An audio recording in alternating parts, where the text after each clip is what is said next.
Hi everybody, I'm here today with Sothea Chan, our GM in Cambodia on the ground, who is currently overseeing all of Bloom Asia's programming on the ground.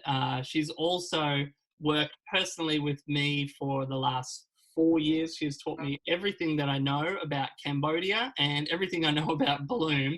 So Sothea, it's really, really good to have you on the line today. Hi. Yeah, hi everyone and hi there. Sothea, I thought it would be a good idea. This pandemic has made changes all around the world, and I wanted to get you on the line to talk about what is really happening with the young women that are coming to Bloom, and how is this playing out in their lives at the moment, to give everyone an idea of what that's looking like. And the first question that I wanted to ask was around this sense of financial uncertainty that is happening all around the world, the insecurity and the uncertainty around people's salaries and people's money. And can you speak into that a little bit more about what is happening with the girls at Bloom at the moment? Yeah, with the girl at Bloom now, it's not different from the other place in the world. They also facing the financial uncertain, and some of them go to the loan shark to take out the loan for extra food for themselves and for their family. This happened also because of the lockdown, and another thing because of the living cost goes up. So where they're having to pay more for food, more for living. They're also having to get some more food together for a lockdown situation if it happens. And on top of that, they don't really have any additional savings to pull from, to draw from, to do that. So they're going to loan sharks. Yeah, because this also the pay that they get every month is just the living day to day, so that they don't have the saving prepare for this Yeah. time. And these loan sharks, I know what you're talking about. We're not talking about banks or microfinance institutions here, are we? We're talking about some pretty unsafe people in their communities. Yeah, we're talking about the unofficial one that they give loan to people with high interest, and this one the girl, when they loan it, they have to pay weekly and monthly with the high interest. I think it's about 20% interest on top of the loan every month. Wow. So someone living day to day already, it's really hard for them to have to try and pay that back. Yeah.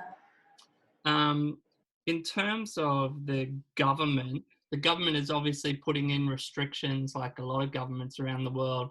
One of those is schools. So schools have been closed for over a month now. How is that playing out? I know a lot of girls at Bloom have young kids. Can you give an example of how that is affecting them at this time? For our girl in Bloom, some of them have kids and some of them are single mom. So, for example, one of our girls is a single mom. She have no husband, no family to support her. She's just living by herself with her kid. So, in this situation, it's really hard for her because she had to look after her kid and also thinking about her work.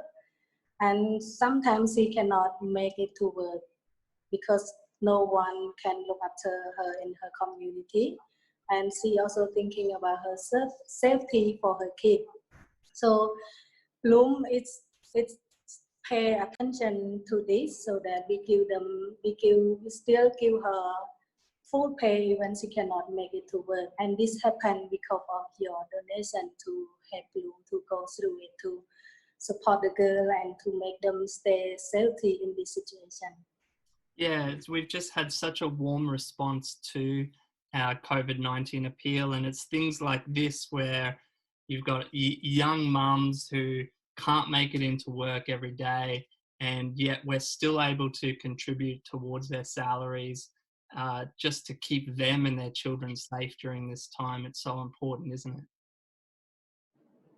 Yeah. Talking of salaries, for those who don't know much about Bloom, Bloom runs social enterprises, cake decorating businesses, and cafes, in which during this time the revenue of those social enterprises has significantly dropped because of social distancing, and so.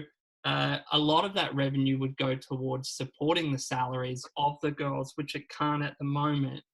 And Sothea, I was wondering, can you give just, on a regular month, can you give an example of how these salaries, how the girls use their salaries? Because in Australia, we might, get our salary and a bit goes off to paying the house off, a bit goes to our food, maybe our kids' education, maybe we save some for a holiday, maybe we've got a boat, maybe we're going fishing on the weekend, and there's all these different things that we're able to do with our salaries, but it looks a bit different in Cambodia, and I think it would be great to hear, in a typical month, how would one of the girls be spending her salary?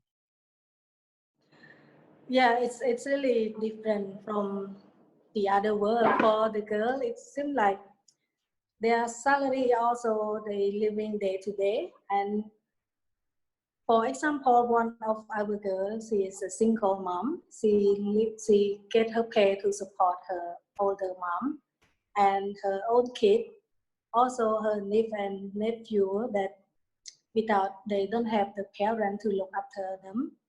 So our girl, this girl, she have to support her big family with what she get, and she also had to send them school and support them with the food.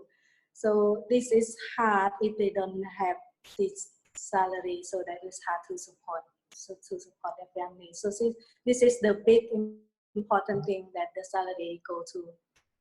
So this is like 5 or 6 people relying on her one salary that she gets from Bloom to survive, really. Yeah. That paints a really significant picture about how much these salaries mean to the girls at Bloom. Actually, this is really important thing for the girl at Bloom right now with to keep them regular salary and a full salary as much as they can, because this time is the time that we have to protect them. Otherwise, we thinking that it's maybe it forced them to do something that unsafe for them. Yeah. We might leave it there. That's all the time we have, Sothea, but I really appreciate you taking the time to have a chat. And is there anything else that you want to finish with before we wrap it up? Yeah, I and the girl just want to say thank you for your support and your prayer. And thank you for always support Bloom. And we are in this together. Yes, we are. And just, from my side, thank you everyone who has been able to contribute during this time. As Sothea said, it's a crucial time where we are really focusing on protecting what the girls have to keep them safe in their communities and continue Bloom's programs during this time. So thank you everyone. And thanks, Sothea. We'll chat soon, hey? Yeah. Bye. Bye.